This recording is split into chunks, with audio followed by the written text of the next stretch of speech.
can tell you right now, if there's that much snow and then there's a fire and you've got to dig out snow just to get to the hydrant, then you've got some serious problems.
Well, it was on this site that a tragedy occurred.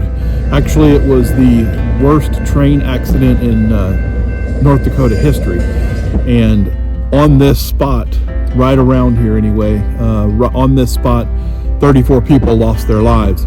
There were two trains that left the previous station at or around mid-afternoon, within minutes of each other, and they were traveling on the same track in the same direction. And the first train ended up developing a wheel bearing fire, and they had to stop. And unfortunately, they stopped. You can see in the background here the town of Michigan and the railroad track, and right about here it starts to curve, and you can see all the way down that basically this curve continues to about right there. And the first train stopped. The second train coming through Michigan had slowed down a few times because I think there was some communication, but there was obviously not enough communication.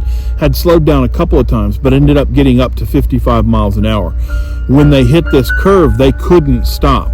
In fact, they slowed down as much as they could, and it was I believe around 30 or 35 miles an hour when they collided with the last car on the first train. And what ended up happening is it ended up knocking that train up into the air and splitting it in half, and basically that second train engine went right underneath, and many of the people died instantly. There were several that were killed later. Basically the cause of death was scalding from the boiling water from that engine, and one was died on the scene, was basically trapped between metal, and whenever she was released, she ended up dying. It was 20 people that were part of the military. This occurred in August of 1945. There were 20 people that were military, Army and Navy, and then 14 civilians in this car. And one of the service members, actually, that was in the car prior to the accident, was able to see the train coming and jumped out of the car before the collision, so basically survived. obviously.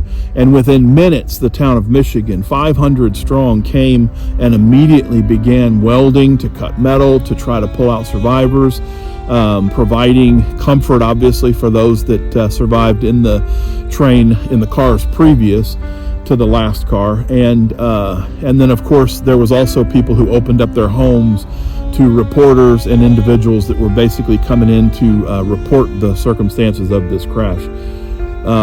Tragedy, definitely a tragedy. And I just wanted to commemorate that. I'm staying in the town of Michigan. I'm staying on what I consider a beautiful little 9-hole golf course. And it is, at first I was thinking it was all par 3, but it's not. There's a couple of par 4s.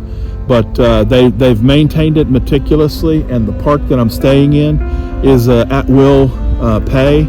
So it's given me an opportunity to not only find a great place to camp, but also it has a restroom and it has electrical hookups. So the town of Michigan, man, I mean, if you would consider, I would love to be adopted by you guys so I can come back and visit whenever I have a chance. Great little town to stop.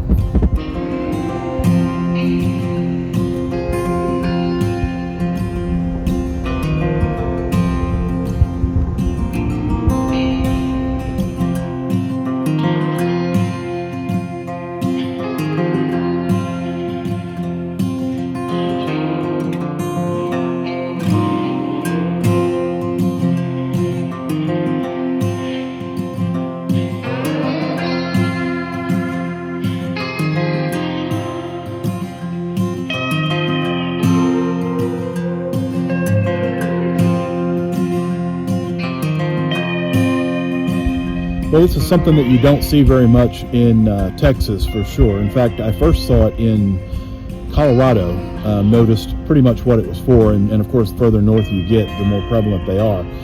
But this pole right here that's sitting on top of this fire hydrant is basically an indication of its location. Let's say, for instance, the snow comes in and the snow is about that high, then you can still find the fire hydrant. I can tell you right now, if there's that much snow and then there's a fire and you've got to dig out snow just to get to the hydrant, then you've got some serious problems.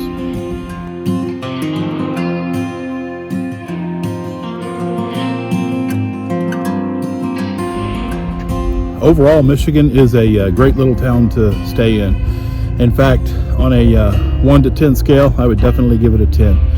Greatly appreciate the hospitality, and I also appreciate Keith and Lisa for that great cup of coffee this morning. Leaving this place, the sun's about to break. You're riding shotgun, the feeling we chase. I'm wide awake, take me away now. 'Cause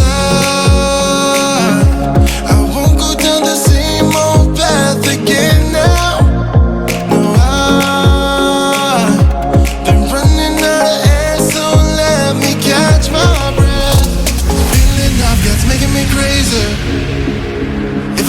Good time, don't you blame me. Yeah, this feeling I've got's making me crazy, making me crazy. So I'm just gonna drive.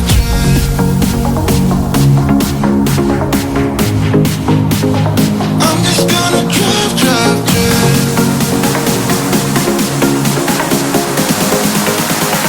I'm just gonna drive. You're all the best, always.